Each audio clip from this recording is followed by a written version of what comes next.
कक्षा 3 विषय पर्यावरण अध्ययन पाठ संख्या 12 हमारे गुरु फर्स्ट। आज हम हमारे गुरु फर्स्ट पढ़ेंगे, यानी कक्षा 3 में हमारे गुरु फर्स्ट है, कक्षा 4 में हमारे गुरु सेकंड है और कक्षा 5 में हमारे गुरु थर्ड है। हमारे गुरु यानी हमारे लिए गुरु की बात है कि इन्होंने कुछ न कुछ अच्छा काम किया है। जैसे हमारे कोई कक्षा में या साथी है जिसने अच्छे परसेंटेज बनाए, जैसे मेरा या आपका कोई बड़ा भाई है, मान लो उसने 10वीं या 12वीं में अच्छे से ऊपर अंक हासिल किए हैं, तो हमारे लिए गौरव की बात है कि हाँ, मेरे भाई ने 93% हासिल किए हैं, इसलिए वो हमारे लिए गौरव की बात है। तो आज हम नागार्जुन जी के बारे में पढ़ेंगे। ये हमारे लिए गौरव की बात है क्योंकि इन्होंने कुछ न कुछ हमारे लिए किया है, इसलिए वो हमें आज गौरव की बात है। प्राचीन भारत में नागार्जुन एक प्रसिद्ध रसायन शास्त्र थे। प्राचीन भारत यानी पुराने भारत में नागार्जुन जी एक प्रसिद्ध बहुत ही अच्छे रसायन के शास्त्री थे। वे जन्म से ही प्रतिभाशाली थे। वे जब छोटे थे ना, जन्म से ही एक प्रतिभा थी उसके अंदर, उनको कोई काम करने का ललक थी। उनका जन्म छत्तीसगढ़ अंचल के बालूका ग्राम में हुआ था।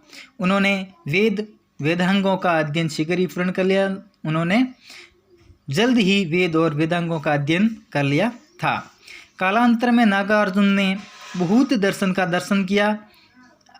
अध्ययन किया। कालांतर में उसके बाद उन्होंने बौद्ध दर्शन का अध्ययन किया। वो बौद्ध मत में दीक्षित हो गए, फिर वो बौद्ध मत में दीक्षित हो गए।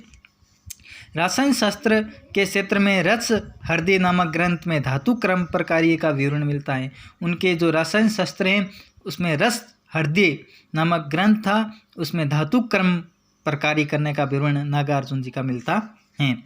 उन्होंने पारे का शोधन कर उसकी भस्म बनाने की विधि भी ज्ञात की थी।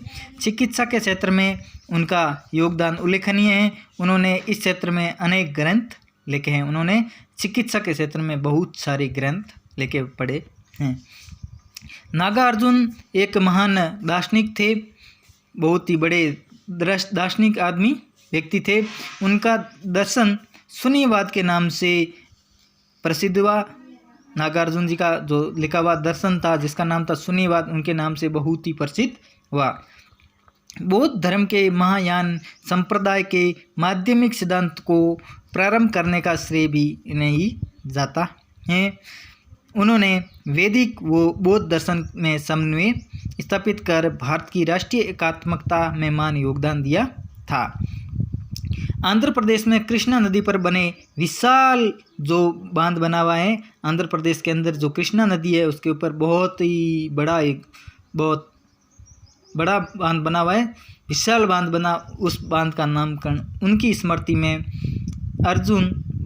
नागार्जुन सागर किया गया है। जो आंध्र प्रदेश के अंदर कृष्णा नदी पर बड़ा बांध बना हुआ है उसका नाम भी बहुत बड़ा बांध है। उस बांध का नामांकरण है, जो नाम दिया गया है वो नागार्जुन जी के स्मृति में ही नागार्जुन सागर किया गया है।